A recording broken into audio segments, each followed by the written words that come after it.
opportunity to gather. My name is Rabbi Jessica Rosenberg. I am beyond humbled and honored to be your opener and moderator for this conversation. And I want to start off, of course, by thanking the tremendous labor of the JVP staff and volunteer leaders, all of the hotel workers, incredible AV friends, security people, everyone making tonight possible. Just a reminder to keep your mask on while you're in this room, including while you're making comments. And this session actually will be recorded. So no recording in the conference, but if you might be able to watch again later. I don't know where or how, but someone will probably tell you. And I want to start by also giving thanks to this earth, this land that we're on, and remind myself and us that the earth is big enough to hold us and everything that we are holding. So there is a story, maybe you've heard it or a version of it, of a wise one who used to keep her village safe by going to a special place in the woods and lighting a particular fire and singing a specific song and saying the words that her mother taught her. Mother to daughter, teacher to student, the magic was passed down. But in one generation, the people had to flee, and the next protector couldn't get back to that same spot in the woods.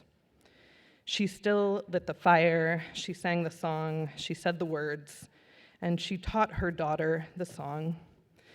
But she was killed before the child was old enough to learn the words. Her daughter would, in times of trouble, light the fire and sing the song, but times were increasingly dangerous, and she could not sing the song often or loud enough for any of her students to learn it. But still, they would light the fire. And our teachers, many of them, they did not know the place, nor the words, nor the song, and they could not teach us how to light the fire. But they told us this story. This is the Jewishness and the Judaism that I and many of us in the US in the last generations were born into. Some of us learned the story or the song or were shown pictures of the place, but even those of us who learned all the words and all the songs were told that as sweet as the story is and as inspiring as the melody might be, the place is gone and we cannot go back there. We were told that the song and the story are nice but would not keep us safe. Instead, we should learn to shoot. In this way, the deep, nuanced, complex, and multivocal lineages of diasporous Judaisms and Jewishness that have existed for as long as there have been people telling the stories that we call Torah became subsumed by the violence of Zionism. While colonizing and perpetrating genocide on Palestinian people and land, Zionism, we know, destroyed Jewish cultures, subsumed Jewish ways of being, and flattened Judaism to fit into militarized ethno-nationalism. But the story and the fire and the song and the words and the place were never actually lost. They were never consumed. They traveled with us in the work of our hands, in the rhythms of our days and our seasons, and the shapes of our hearts. What we're learning now in this time is that when we set off together, listening and paying close attention, we find not just one place to light the fire, but many. When we get to those places or realize we've been there all along, we find that it is easy to light the fire. When we sit quietly, we can hear the songs, and when we excitedly interrupt each other, we rediscover the words. When we travel with friends and dear ones, following each other's lights through the woods, the journey itself is a blessing. So that is what we will do here tonight on this most special Erev Shabbos, Friday night. We are with a panel of wise ones who have been lighting our paths through the woods in their very specific and meaningful ways. We are gathered in a time of profound contradictions for those of us living into Judaism liberated from Zionism. Anti-Zionist Jewish life, communities, and cultures have never been stronger, but we know that the devastating violence that Zionism is perpetrating profoundly shapes this upswell in radical anti-Zionist Jewish fervor. Would that there was no need for our movements for anti-Zionist Judaisms. This is one of the tensions and struggles that we sit into. As anti-Zionist Jews, we are, of course, no strangers to struggle, and I believe it is part of our charge to embrace head-on the struggles and contradictions of our organizing in this time, and that's one of the things we're going to try to do here tonight, is embrace the questions and struggle. As we were preparing for this week, I reflected on what's changed since my first JVP National Member meeting in 2013. One of them is that on the program in 2013, I have to say this, all of the ritual stuff said optional really big. Even though, like, of course, everything's optional. It's a conference that you choose what you go to, but it was very important that everyone know you don't have to go to services. And I looked at the program, I was like, it doesn't say optional just on the ritual. That's so nice. Yay. But one of the most important changes that I have felt over these years is that what once felt like existential questions, I think we now know are actually dynamic tensions, that when we commit to holding, rather than trying to resolve them, nuance and creativity and brilliance emerge. So we are holding the tension that anti-Zionist Judaism is intertwined with and must confront the material realities of the struggle for justice for Palestinians and not be an abstraction or create pathways of spiritual bypass. At the same time, anti-Zionist Judaisms are a Jewish project by and for Jews, growing from and towards Jewishness, and must be about things other than Palestine in order to not exploit Palestinian suffering for our cultural spiritual building. The anti-Zionist Judaisms we create will, until Palestine is free, forever navigate this dynamic. We know that this genocide is made possible by the US, which does not care about Jews and Judaism, and whose support of Israel is fueled by anti-Semitic Christian nationalists and war profiteers. And yet, while we know that intellectually, many of our hearts break when we see a menorah lit in the rubble or someone laying tefillin and davening after destroying a home, suggesting that this violence was done for the sake of Judaism. We know and hold the tension of knowing that it is our American tax dollars that make possible the bombs falling in Gaza much more than the similarities between our liturgy and the liturgy of the people dropping the bombs, but it often doesn't feel that way. This makes sense. We are not emotionally or spiritually connected to our tax dollars, and many of us are deeply to our songs and prayers. So how do we sit with that contradiction? So tonight, we're not asking if we can build Judaism liberated from Zionism. We are asking how. How do we live a Judaism for the sake of Judaism while uprooting Zionism both culturally and materially? What does it look like to embrace the work of blocking those tax dollars while examining the prayers, to see the ways in which the violence of Jewish supremacy, infused in our tradition long before Zionism, has become part of our rituals and our hearts and minds? How do we dismantle white supremacy in ourselves and our Judaisms and build Jewish communities that embody and celebrate the infinite multiplicity of Jewish languages, cultures, histories, and futures? What does the ritual look like? What do the prayers say? What songs do we sing? What do we fight for? How are our communities organized as we live into these tensions? What does it feel like to hold these intertwined truths and tensions in our bodies? And what does it look like when we move confidently from that place? How do we live, organize, write, paint, pray, sing, and build in full confidence, unapologetic for our Jewishness, while reckoning with the impact of 100+ years of Zionism, 75 years of colonization and occupation, and close to 2 years of this very active genocide? How can we reckon with these questions, listen to the answers, and allow them to change us, and allow new questions to be born? So my brilliant co-panelists today are living answers to these questions in a myriad of ways and bringing diverse and magical ancestral wisdom and tradition to bear. You can read their impressive bios in the app and other places. Google them, read their books, listen to their radio shows, fangirl about them all the time, as I do. They're going to introduce themselves by bringing forth some of these lineages that are infinite in this room. So I've asked them to introduce themselves about what is a lineage and a tradition or a wisdom that you're bringing into the room, what is a question that you're holding, and then we're gonna talk and see what comes. Okay. Let's get into it. Hi, everybody. My name is Kohenet Shoshana Brown, and I use they, she pronouns. I hail from the Bronx. If you know me, I always have to say that, so you don't get it twisted. I am a Black Jew, and so when I'm stepping into this space, I'm bringing in both my lineages that run deep in the Bronx and in New York City in particular. I'm a third-generation New Yorker, so there's lineage there. I'm also bringing with me ancestral traditions that span back to Senegal, which is part of my spiritual practice, and that I incorporate into the way that I express my spiritual multiplicity. And the Senegalese traditions of the Ndip people.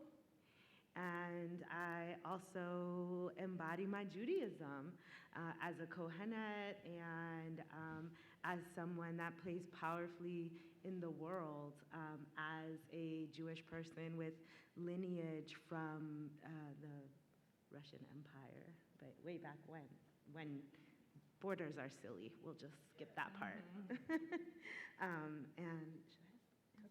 And the question, yeah. So the question that I am sitting with, as I've sat through the meeting thus far and listened to the various panels, the question that I'm really sitting with is, when will my Jewish community understand that our project, at its core, is actually about confronting anti-Blackness inherited and perpetuated today? And when will we actually have that conversation?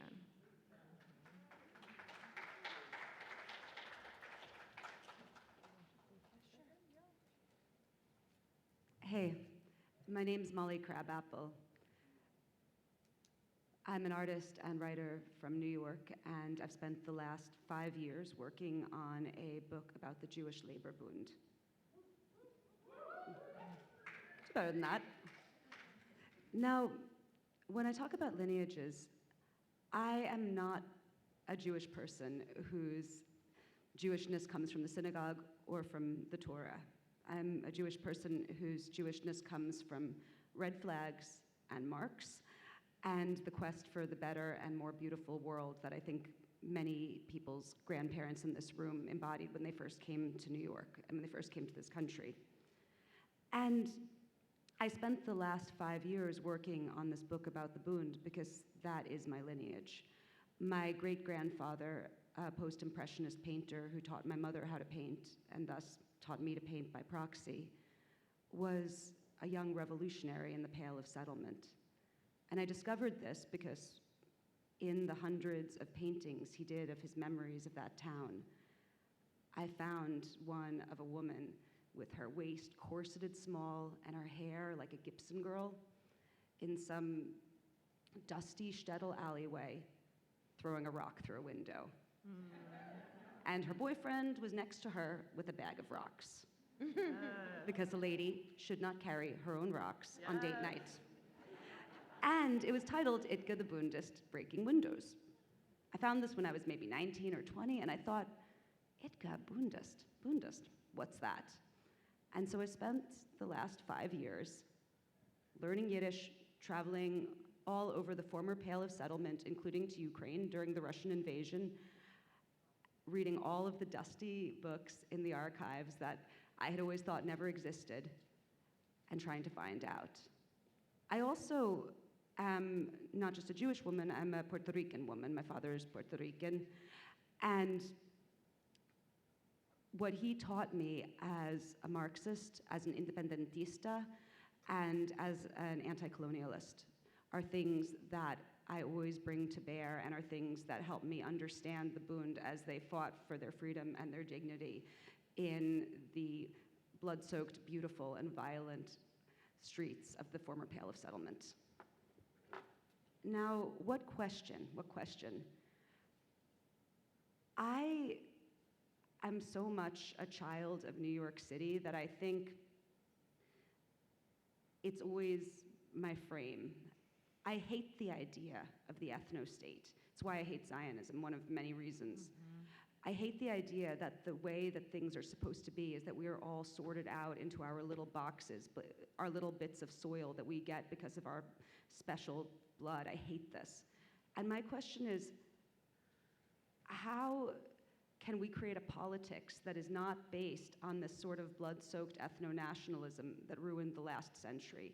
But how can we create a politics that's based on the idea of here-ness, that the earth belongs to everyone and we all have a right to stand upon it?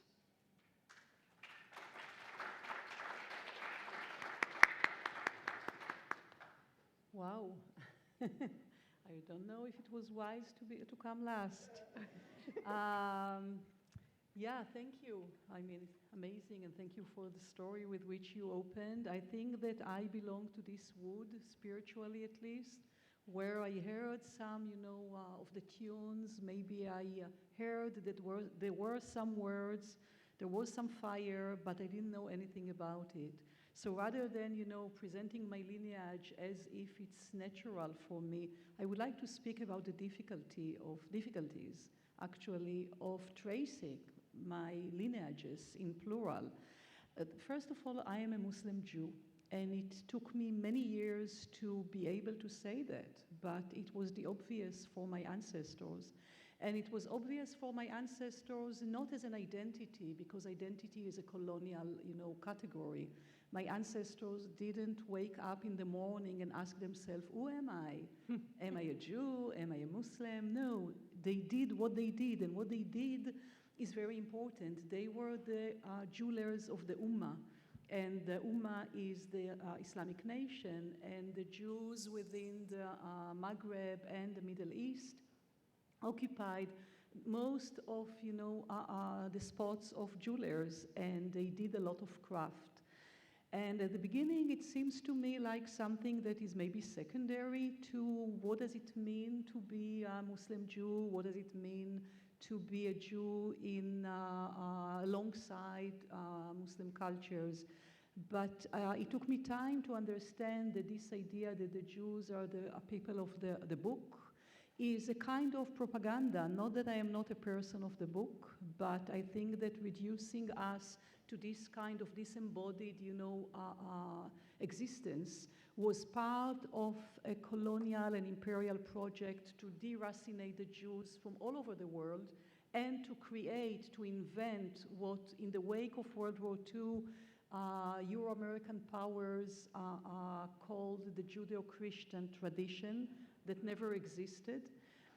And at the expenses of the Jewish-Muslim world to which I belong, and I belong to it from several, threads of my existence. From my maternal side, we were the Jews who spoke Ladino and were expelled from Spain together with Muslims and went all the way through France, Austria, Bulgaria, and Palestine before the Zionists arrived, before the Zionists started to nationalize also the Jews in Palestine alongside their efforts in other places in the world.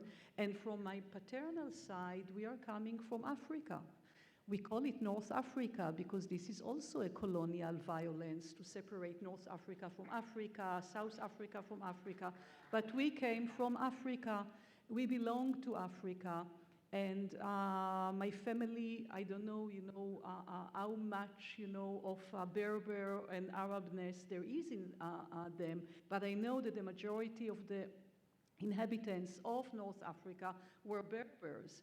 So they went through processes of Judaization, they went through processes of Arabization, processes of Islamization, and we are part of this amalgamation. So rather than speaking about myself with the, the colonial category of identity, I relate to myself as belonging to the Jewish-Muslim world that was decimated.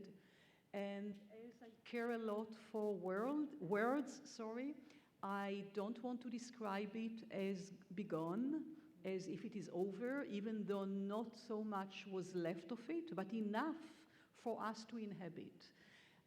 And when I said earlier that the Jews were the majority of the jewelers in the Ummah, it inspired me to think about this category of muscular memory and to ask myself, how come that I am not also, practicing this kind of jewelry making? So it was not in the perspective of becoming a jeweler that I started to reproduce the jewels that my ancestor did.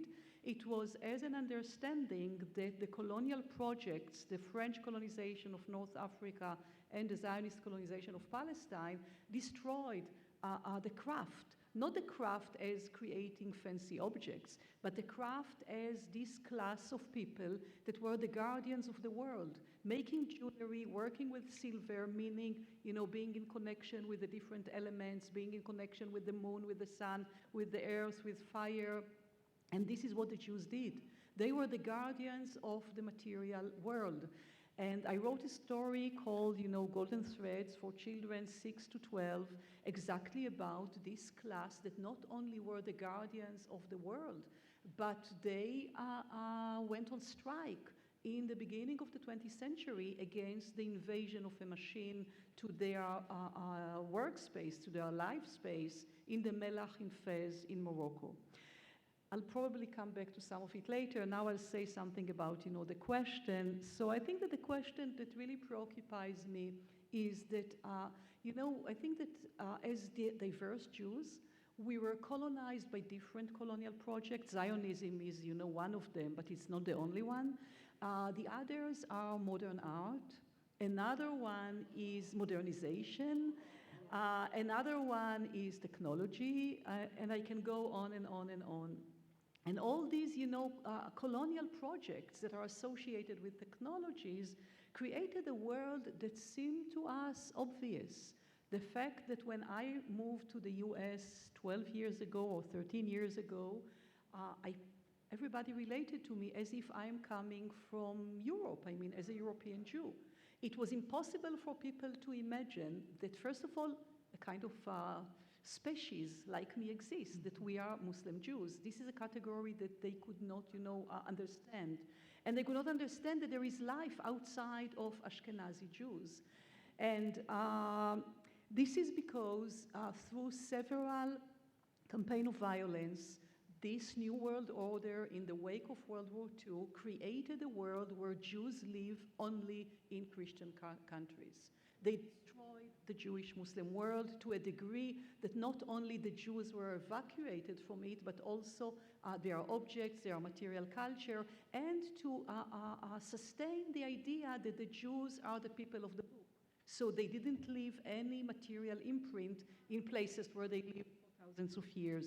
So my question is, how come or how can we overcome this false idea of Judeo-Christian tradition in order to allow for diverse modes of Jewish life to be reinscribed as our diverse history, rather than this history of the single cohesive Jewish people?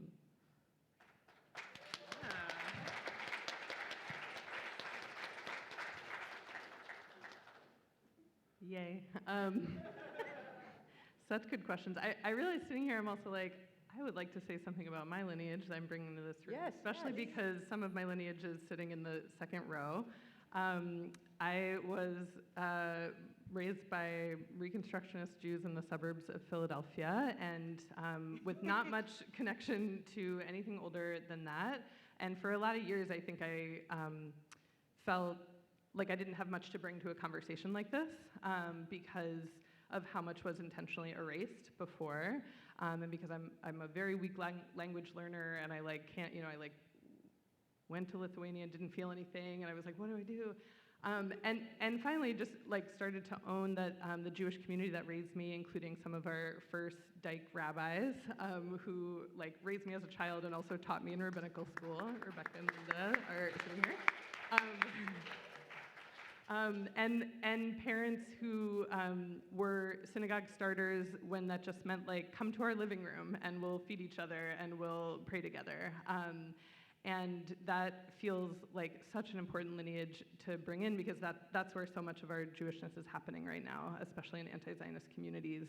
And to honor, part of what I think is in the project of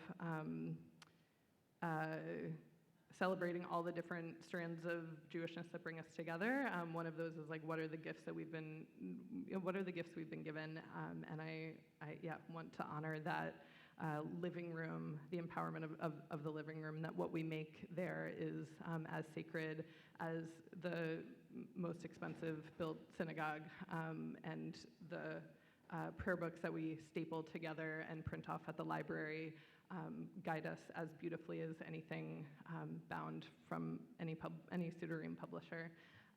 So that's some of my lineage that I want to bring forward, and I get to now ask many questions. And I think with all of the questions that you brought about how do we, when will we understand that we are fighting anti-Blackness, that is central of what we're doing here. That we are building a movement of here-ness, that we are dismantling Judeo-Christian idea and building all the different ways, embodying, decolonizing different kinds of colonizations that happened to our people. There are visions for what we are already doing and what we want to grow into in these coming seasons. So I'd love to hear that. What is some of your vision for what it looks like to live into Judaism beyond Zionism? Doesn't have to be complete, one slice of vision.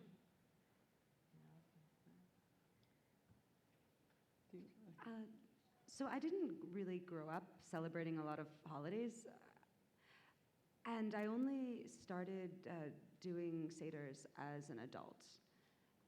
And I had a seder a few years ago where it was me and 3 brilliant friends of mine and then 2 brilliant Egyptian friends who made a lot of jokes about being the Egyptians at the seder. And we were all out on the streets the next day and the day before fighting against this fucking genocide. And we were from everywhere. And we sat at a table and we talked about everything that was in our hearts, even the stuff that was ugly and complicated and not worked out. And we thought and we argued and we were all together there without any of the stupid artificial boundaries, the fake Judeo-Christian world that you so brilliantly denounce. No, I suppose that's my vision. It's always been the breaking down of idiot borders to make a table of beauty and of love. Mm-hmm. Do you want to go next? Okay. Thank you for the question. I think that, rather than thinking how we move forward or how we can imagine a world, I am more attached to the idea that these worlds existed. And if they existed, and they existed because Zionism is a very violent but an accident episode in the life of diverse Jewish communities.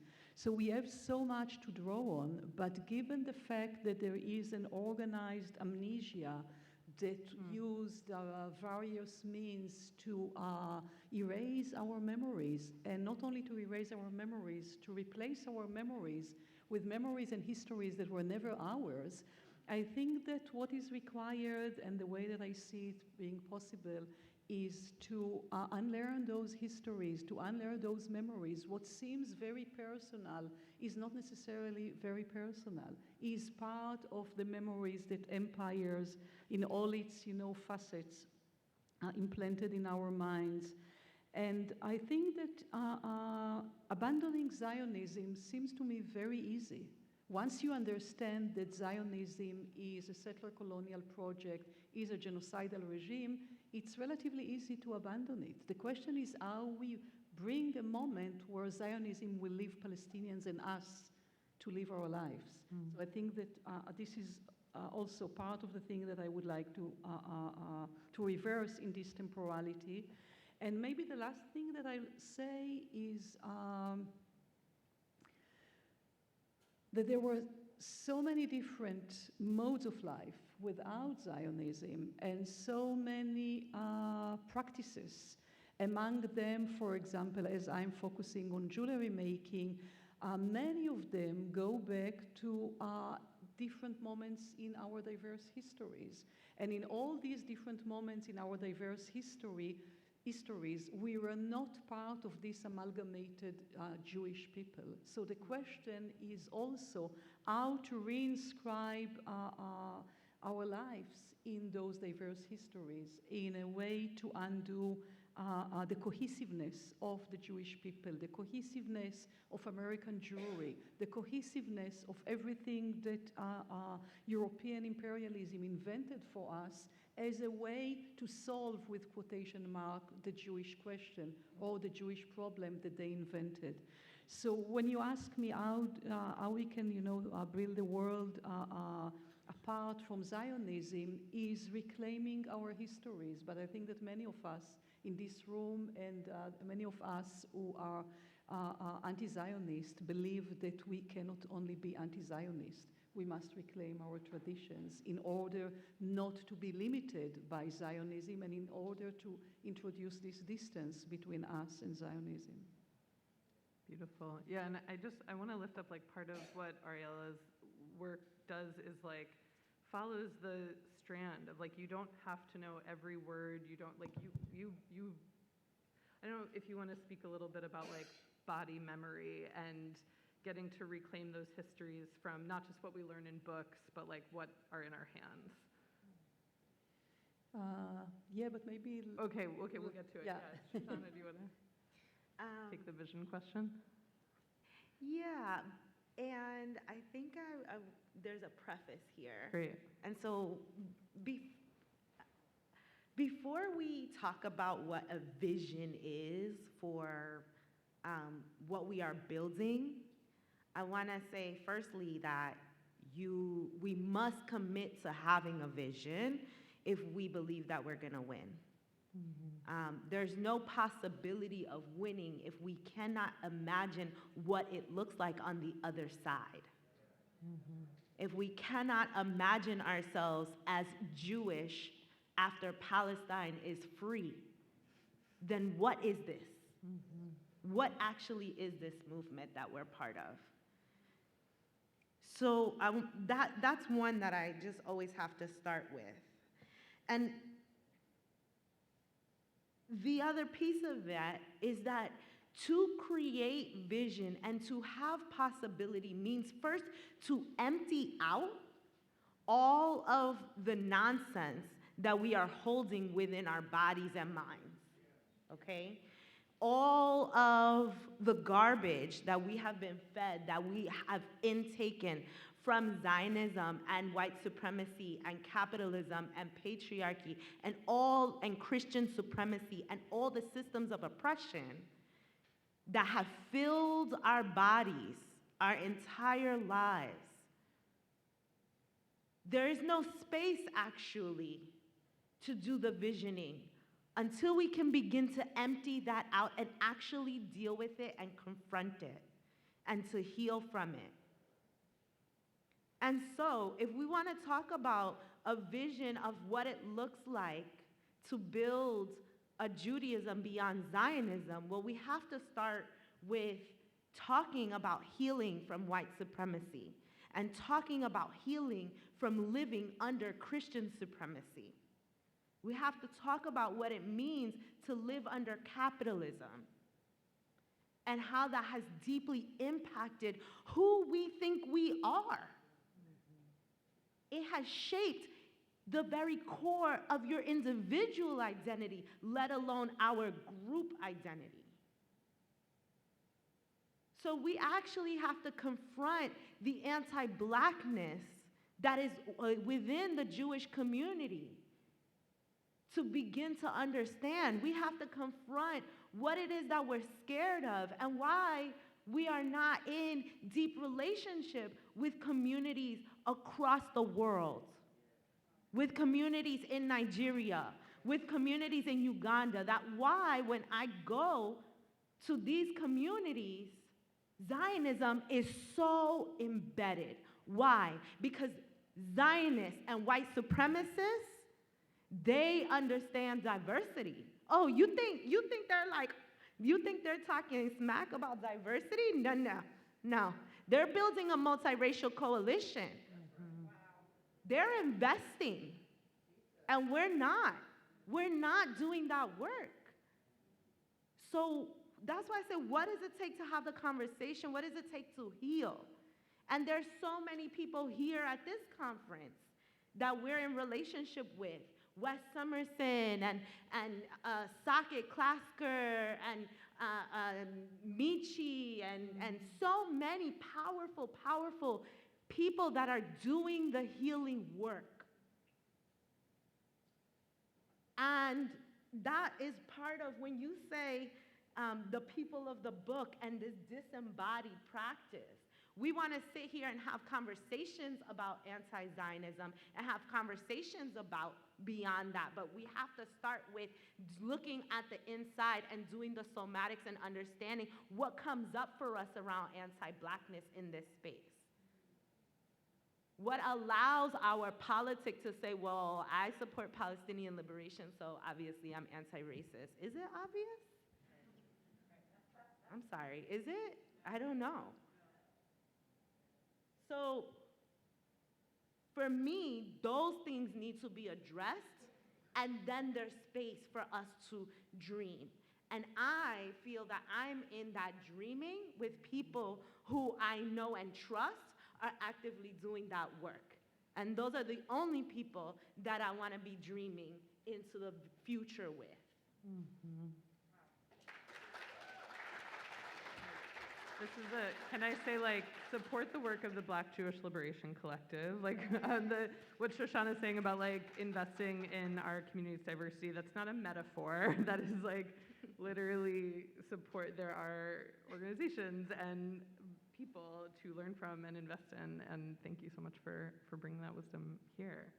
Yeah, well, maybe, okay, I feel like all of you have touched on, like, body practice in different ways, and so maybe if you want to speak to that, of like how you follow that practice in your bodies, how you find ways to our histories through the picture of the rock in hand, like what it feels like to look at that picture, what it feels like to hold the jewelry, what it feels like to go to those places and talk to people, like, and any wisdom for how we can all trust our bodies more, maybe, or like what that journey has been like for you. Yeah, so I am happy to, to engage with this question, because I want to go back to the term of, organized amnesia. And the organized amnesia is really built on words, right? What is being transmitted as stories. And we know that all the stories that we grew on, or most of the stories, were invented. They were not our histories and our stories.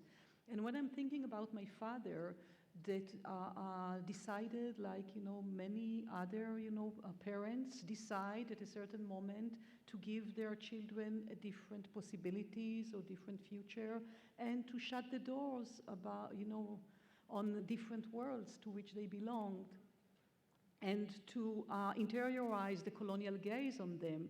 And I think that my father interiorized the colonial gaze of the French on Jews, on Muslim Jews, and he said that Algeria is actually gone. He didn't even say it. It was clear for us, his daughters, that Algeria is gone. And I could never have, conversations with my parents about Palestine, for example, for the obvious reasons. I don't have to repeat them. I'm sure that it's the experience of many others. So it is as if nothing was transmitted to me. But this is impossible, right? If Zionism is so short in time, it cannot be that the muscular memory of Jews as belonging to Africa, the Jews as the jewelers of the Ummah, the Jews as living with Muslims and not recognizing Muslims, Palestinians, and Arabs as their enemies, but part of who they are in their own bodies, it's impossible that it didn't pass over, right? So when I wrote this book, The Jewelers of the Ummah, what I tried to do is to bypass the textual transmission and to look for embodied memories.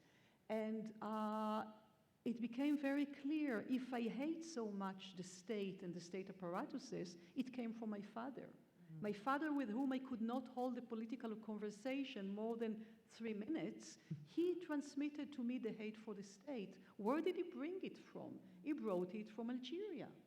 So if I thought in a stupid way that I didn't inherit anything from Algeria, I was totally wrong.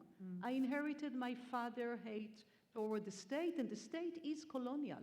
This state is colonial. The Zionist state is colonial. We know mainly colonial states, even states that were decolonized in Africa, from Algeria to Nigeria to other places. They are colonial states because their anti-colonial struggle was intercepted by European empires that imposed on them projects of independence toward national state, to a degree that from 45 till today, the number of states in the world grew from 45, 50 to 200s. So the muscular memory is one of the ways to reclaim, what are our memories and histories. When I started to write, this book, and this is a book of letters, very long letters, in which I spend, 2, 3, 4 years with my kin or elected kin to write those letters, which means I activate, I animate many memories through this epistolary space. When I started to work on it, I realized that my grandfather, Yusuf Azoulay, who lived in Algeria, unlike the way that the Jews in Algeria are being described by historians as if all of them were patriotic, all of them joined the French army to wage war on Germany in the First World War. My grandfather, hid himself during 4 months, and then he was imprisoned for 4 months for not going to the army. But he didn't invent it. He, as a mother, she was a single mother, and she cultivated, this kind of resistance to go to the army, resistance to join the colonial forces and to become the mercenaries of the colonial forces, as is often the case in different places. So using muscular memory is a way to challenge empire that kidnaps children and then uses parents to raise their children to belong to the colonial world rather than to be their inheritors. And why do I say that? Because parents have a duty in all these colonial states to raise their children to be good citizens. And to be good citizens means to become empire children. And oftentimes when we read, memoirs or biographies and we speak with people, their wisdom was transmitted to them through their grandparents, because their grandparents could exactly transmit what you described in the story that with which you open. They could transmit what the parents could not transmit, because the parents had a duty to the state. They were abided by the state. So muscular memory is a real tool. And if you will allow me, I'll read 2, 3 pages from this book maybe later. Oh, okay, yeah. From the children book, about how this muscular memory is being transmitted in other ways. Beautiful. Yeah, Molly or Shoshana, anything about muscle memory, body learning? It's a body, not body thought. One of the things that Ariela has really beautifully described is how the Zionist project took all of these diverse Jewish histories that were from Cairo or Kerala or Kaunas, and they mashed them into this corny, homogenous, and settler colonial bleh. And I think that the project of reclaiming my family's real history and the real history of my sort of Jews was something that also is a tool for getting other people out of Zionism. So I come, like most American Jews, my family came from the Pale of Settlement, right? The crescent of land that Jews in the Tsarist Empire were confined to live. And for most of us whose families came from there, it's like a black hole. Mm-hmm. We don't even know what town our families came from very often. We don't know what their names were. We don't know who they left behind. We know nothing. It's as if everything was burnt off the face of the earth, which of course, in most of those cases, it was. But the erasure was not just because of the Holocaust, and it was not just because of Stalinism. It was also a deliberate project of Zionism. It was also a part of the negation of the diaspora. In writing this book about the Bund, what I wanted to do was I wanted to reclaim that world. I wanted to show these movements of these young Jews living in these poor towns under the worst possible conditions as racialized, persecuted minorities surveilled by the state, who nonetheless fought alongside their neighbors for socialism, for liberation, for the overthrow of the Tsar, for equality, for dignity, for Yiddish, for the better and more beautiful world. And as I wrote this story of the Bund, I learned how many things that even I had been fed about what Jewish life was like in Eastern Europe were complete lies. I had been taught that Jews didn't fight back. Wasn't the case. We fought back on the barricades of Lodz in the revolution of 1905. We fought in the Bolshevik Revolution, for better or worse. We fought against street thugs all throughout Poland and against their racist government that went so far as racially segregating their universities. And we fought with arms against the Nazis. So that was one lie. The other lie, and I think this was the more pernicious lie that even I inherited from Zionism, and I think that we all did, all of us whose families came from that place, was that we were alone.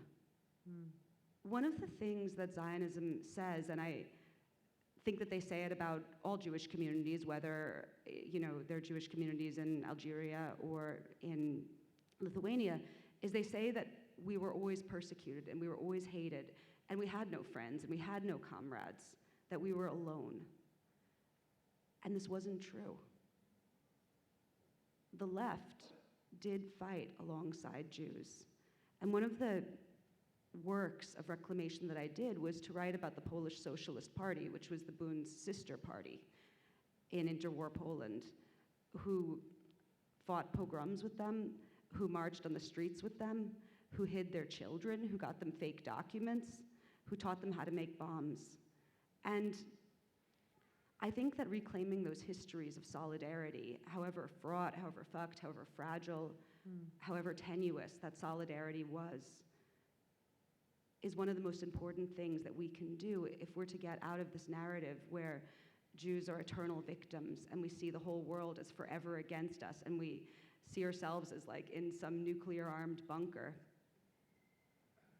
No, solidarity exists and it's always existed, and even when it failed, it still existed. And solidarity is the only thing that can save us, all of us. Mm-hmm.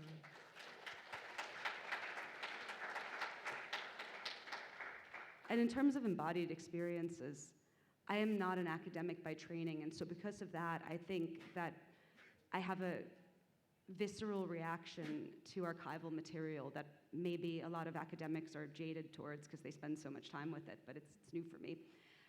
And when I would take these crumbling Yiddish pamphlets that would turn to dust in my hands, nearly, and when I would photograph them, and when I would translate them, and when I would see the like cheap, shitty printing, and when I would take those words off of those pages, and I would hear the voices of our rebel dead speak again to me, that was one of the greatest thrills of my life. I remember I found a newspaper that the Bund wrote in Warsaw in 1939 when the city was under siege by the Nazis. And they there were two papers that were still going, theirs and the Socialist Party's paper. And they're printing it on a hand crank. You could barely read it. And I was decoding the words, and they were talking about making fun of their enemies and laughing in their enemies' faces as they printed each page by hand because they knew the street needed to hear their words. And when I read those crumbling pages, it's like my fucking heart burst. Give it up for the archives. Let's spend time in the archives. It's so beautiful. Shoshana, anything you want to bring in from your embodied experience? I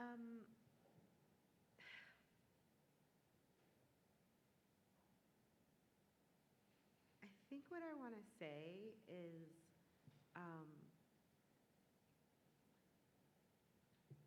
part of embodied practice is to be right here, right now, in this space, in who you are, in who you're next to, in what chair you're sitting on. All of that is part of embodied practice. And if we are in a movement for liberation, then we need to be embodying the liberation that we seek. That, for me, embodied practice is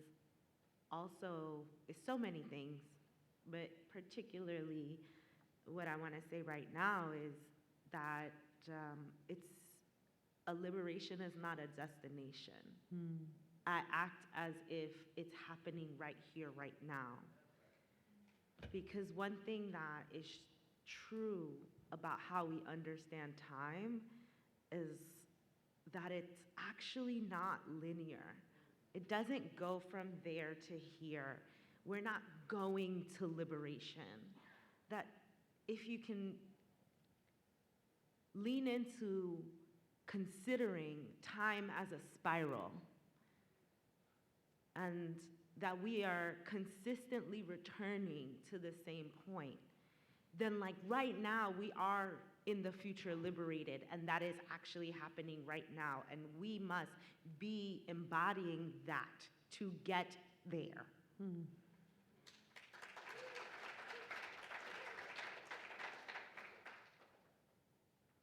So liberation then is a journey, and it's in your everyday choices. It's in your everyday thoughts. It's in your everyday practices. And when we were preparing for this panel, I hope you don't mind that I'm bringing this in.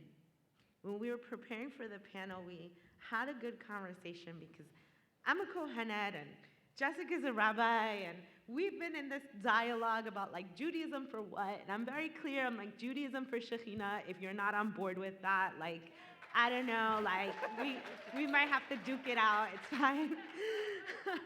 I'm not sure what other kind of Judaism, but I don't really want it. And Molly is like, I'm a secularist Jew, right? Like, what does that leave for me? Like, what is the Judaism that I is where, you know, it left me thinking, like, where does this meet? And for me, I'll tell you a story. I grew up Orthodox in Woodmere, Long Island, if you know anything about that.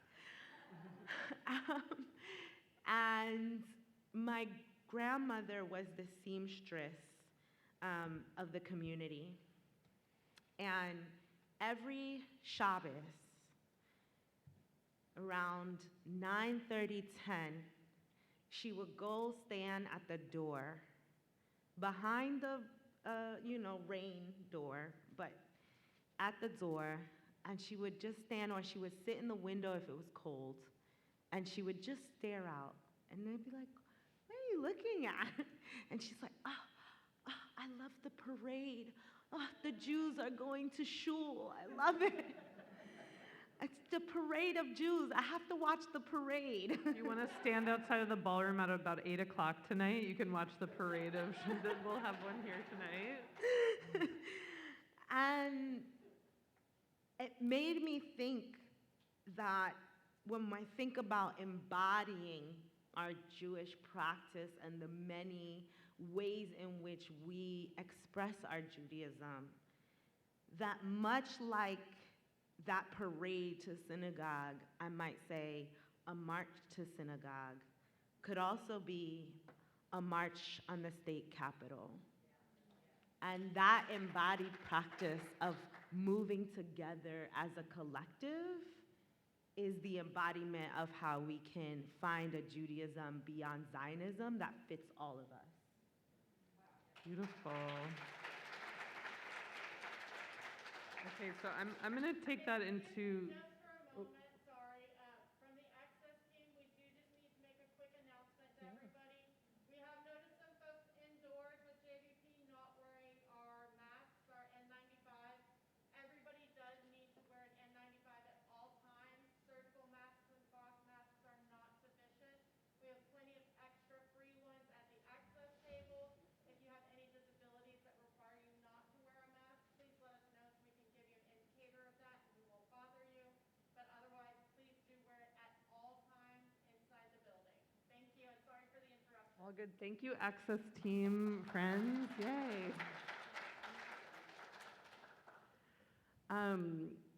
So talking about moving together, we know that Zionist impact on Jewish life is not just in the prayers, but also has like created a culture of organizations that are hierarchical, wealth hoarding, patriarchal, and not, like replicate systems of oppression in the organizations that in order to move into a Jewish future, present and future that we want to live in, we have to also like shift not just what we're saying, but how we organize ourselves. So I want to talk about like what does this look like to move together, and specifically what are the histories and traditions that we want to bring forward. How do we bring in models of Jewish leadership and organization that actually practice, that embody the liberated Jewish future that we want to be practicing now? So how do we bring this into our organizations? What does it look like? How do we create Jewish communities and spaces that embody the liberation that we are working towards? And any models from our histories and ancestors that we want to try on? Yeah, so maybe it's the moment to read something. Yeah, from read us this a book. story. So I'll say something about, Golden Threads, this book by Ayn Press. It's a story about a community of 700 families, Jews and Muslims, in the Melach in Fez in Morocco. And, I wrote this children's story because at the same time when my father passed away 12 years ago, I became a grandmother. And going to bookstores, I didn't really want to buy any of these books that I saw in bookstores. Many of them are racist, many of them are racial capitalist, many of them are, praising the modern world. And most of them do not even allude to the existence of the Jewish-Muslim world. So this was one of the drives for me to write this book, and there were so many stories that I did when I researched for the adults book, for the Jewelers of the Ummah, that really were stories that I wanted to transmit. And there was something else that drove me to write this story, is that as I studied, the jewelry of the Maghreb, I looked a lot at, photographs taken by colonial photographers. And in all these, beautiful photographs, you see women and girls wearing tons of, pieces of jewelry as if they were the hangers to display these pieces of jewelry. But they were the daughters of their parents who were jewelers, who were gold thread spiners, who did all these beautiful, pieces of jewelry that now the French colonial photographers signed as their own objects, right? Because they signed the photographs. So I wanted to narrate the stories of these girls, and as I looked at them in the photographs, I understood their stories. It was located in Fez, in the Melach, as I said, and they were 5, And the story is being narrated by Rachel. She's the older one. She's 8 years old. And she narrates, their life in the Melach. And one day, there is a threat of a machine. And she envisioned the machine. She thinks that the machine is a monster because the way that the adults speak about the machine. And I think that she's not wrong. The machine was a monster. The machine was a monster because only one machine could destroy the livelihood of 700 people, could replace their modes of lives, and accelerate the destruction of the Jewish-Muslim world. But her parents and her, the extended families and the other, families of the craftspeople did not stay put, as you said, as you described earlier. They were not passive. They went on strike. So I would like to read a few very short passages about them moving forward, about them, as you described, getting together to express their vision. And their vision was not written. Their vision was simply saying no to what should be, rejected or refused. And this book, for me, is a book that transmit to children what they will not get at school, how to say no, and how to say no in a concert. So let me just open the book in the right page.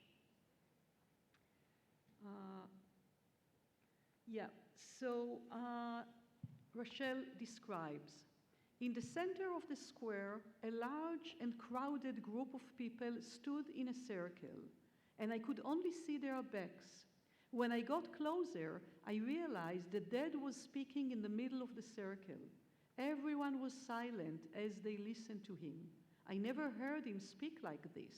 And she recalls what he said. Yes, this machine is speedier than every craftsperson in town. But is that a reason to destroy our way of life? The machine is like a body without soul. It needs no one else. It does not ask for advice, does not understand words, and worst of all, does not know how to repair what is broken.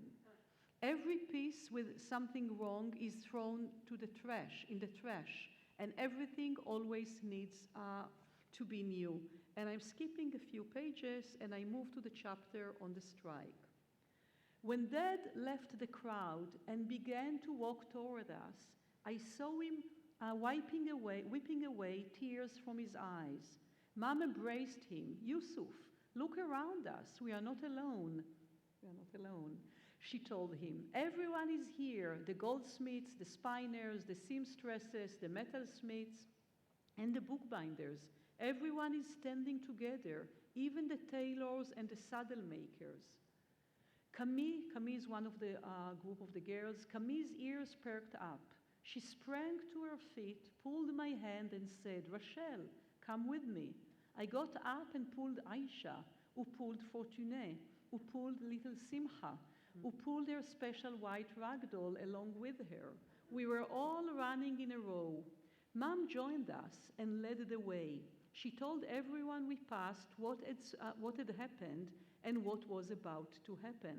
Like a choir, we repeated her words and waved our hands at the passerby. It is no time for games. Don't stand there idly. And come with us, join our march, join the strikers.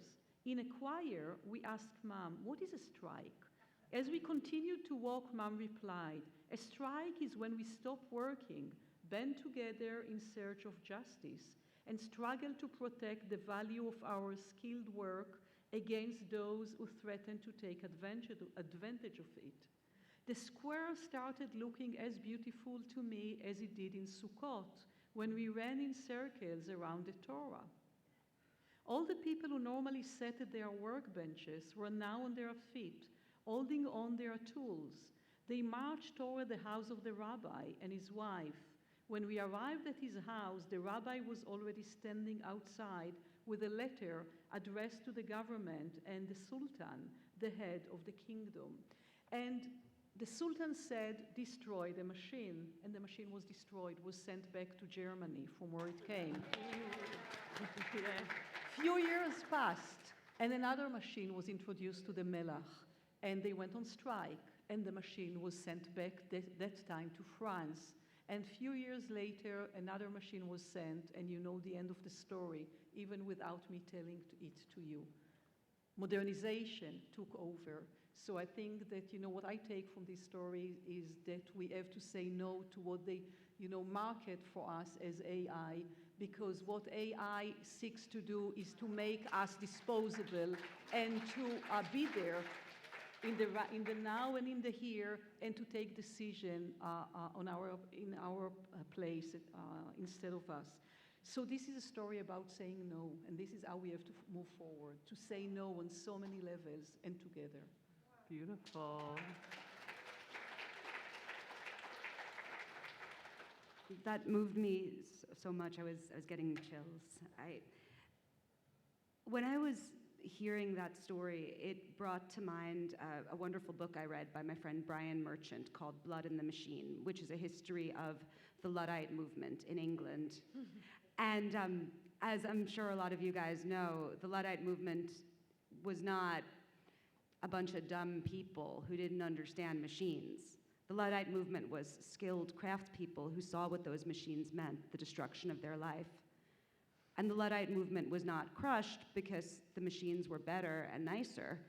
It was crushed because the Crown made it a death penalty offense to destroy a machine, and it sent in the largest domestic occupation in British history to hang Luddites and send them to Australia.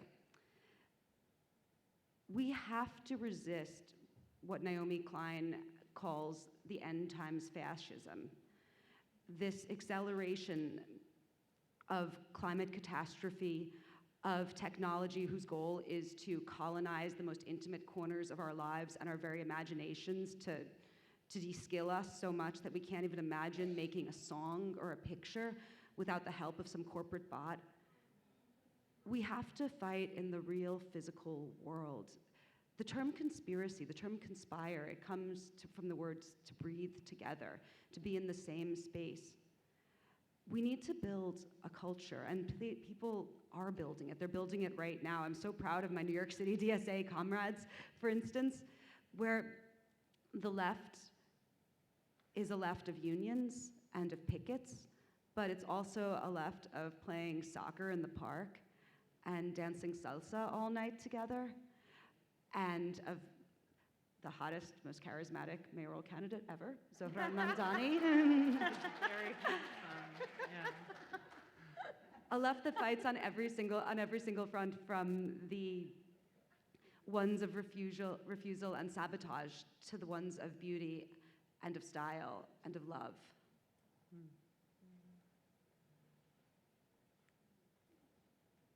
I'm gonna pick up right there.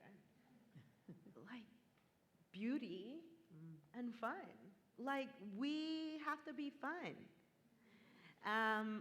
My friend and comrade who's also here, Dania Rajenja, taught me that we have to build the party boat. You know, like when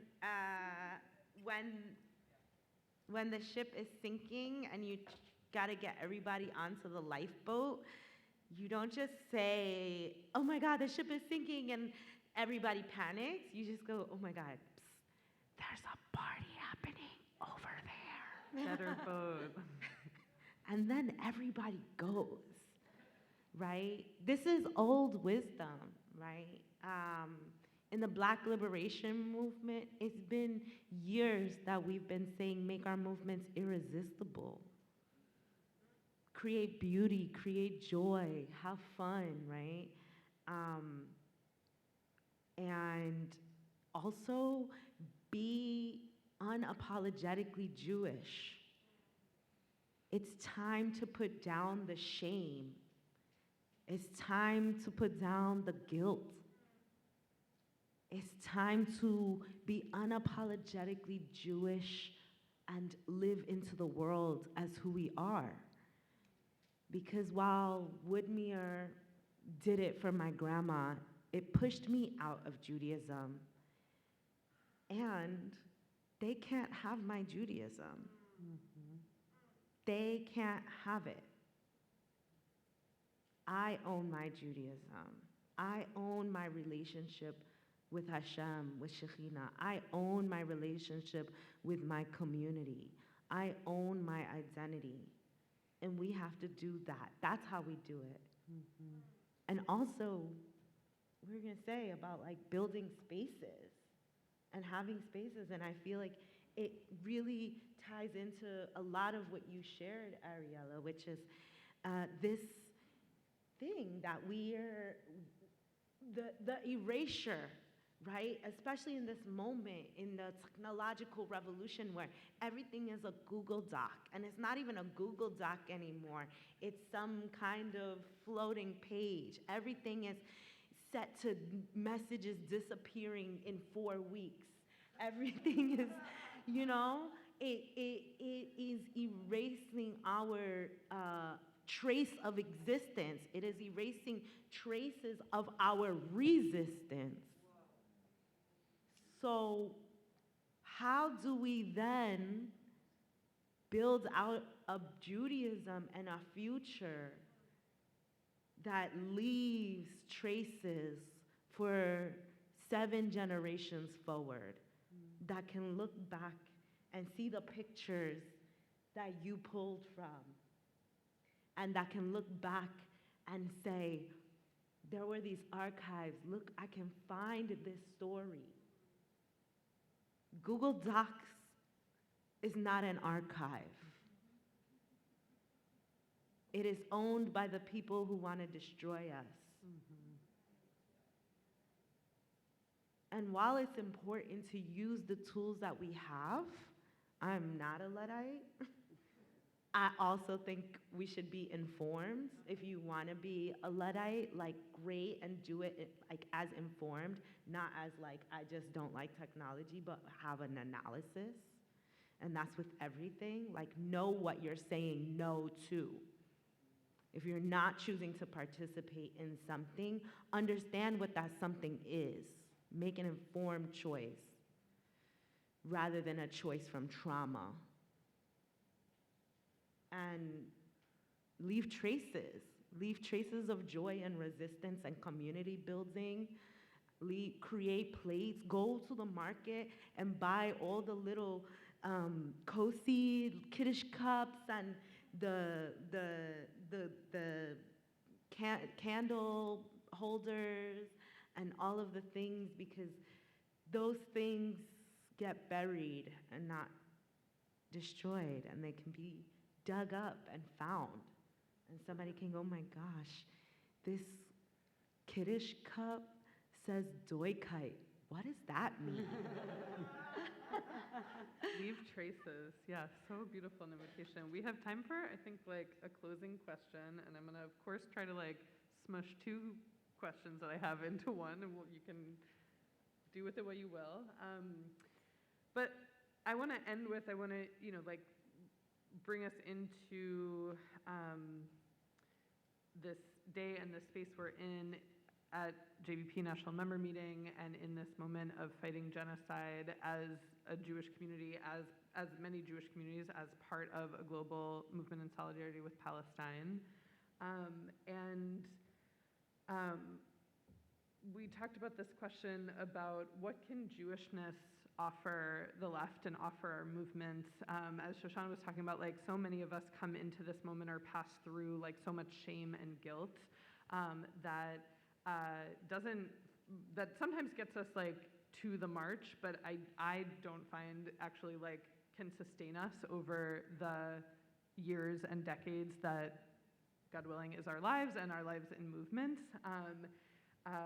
And so how do we like find parts of our Jewishness, which you all have like shared tonight, to celebrate and to nourish us and to lift up, and be sustained by those gifts and not just like pushed by shame, but actually pulled by and lifted up by the gifts of our tradition.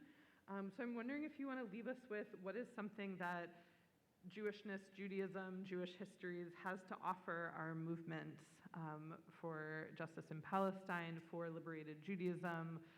What is something that our Jewish tradition brings us and offers us that we can carry with us that's a gift in this moment? The first thing is that so much of the European and American left was built by Jews.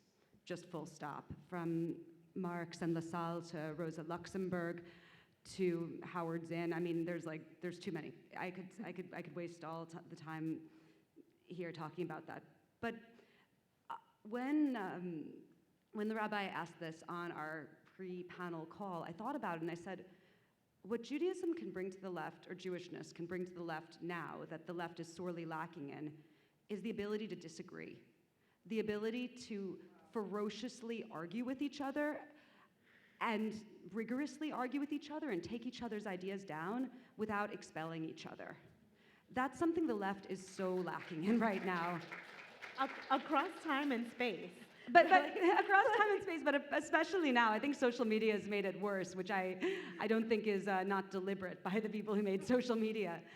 But we need the ability to call each other wrong and still not hate each other or accuse the other person of being bad.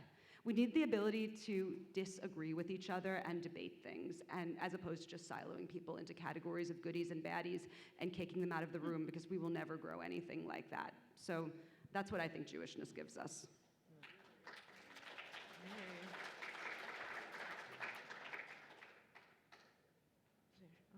I think we have ritual. We have amazing ritual technology, and we bring it, and it is so deeply impacts our partners, the people that we're in coalition with. At JFREG and Black Jewish Liberation Collective, we created a Juneteenth Seder, and it totally transformed the relationships in New York between Jewish activists and Black activists, and the Black Jewish activists, and it totally, I saw it completely transform some of my Black liberation comrades in ways that they still, 8 years later, are reflecting back to me the meaningful impact that had. So we have ritual technology that can make a difference. Yeah, maybe I'll add one thing, which is there is a different conception of time than the imperial temporality. And as you ask in your question also about Palestine, just to think about Palestine, the genocidal regime that was created in Palestine in 48, sustained and supported by the West, or incited by the West, because the Zionist was a marginal movement, and we know the history of the Bund, and we know many other histories. So what they did in Palestine, the Zionists, the Euro-Zionists, the Euro-Christian Zionism, destroying Palestine, they imposed imperial temporality on Jewish life, which means what was achieved with violence is there to exist.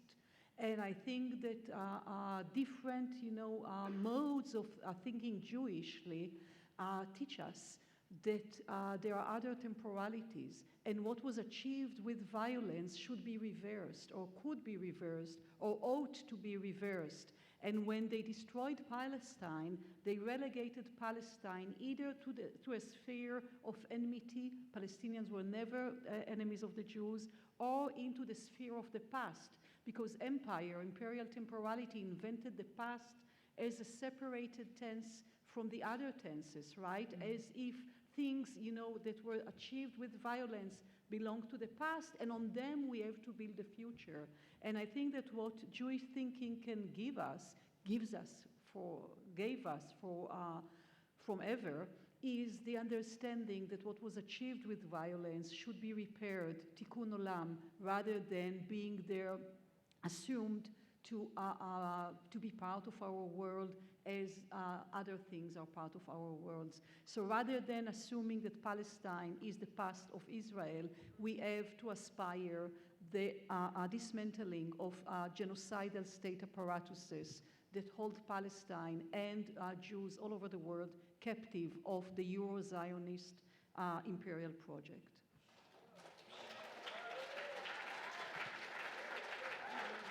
That's a word, yes. So let's say thank you to these journalists as well. We haven't come out yet. Oh, they're standing up. Okay. To me, I wanna end with a reminder. Judaism and Jewishness is whatever Jews are doing in every generation. Judaism is what we make it. Jewishness is how we live it, and it is made through our reaching for each other. It is a boat through these times if we build it. And we get to invite more and more people into the beautiful Judaisms that we are living and the fierceness and care and faith and love that we are building it with.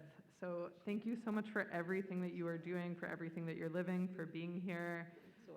Shabbat Shalom. Good Shabbos. Thank you. Thank you. Wow, such a pleasure. Yeah, I'm so happy that you met. I have the book. Oh, wow. Wow.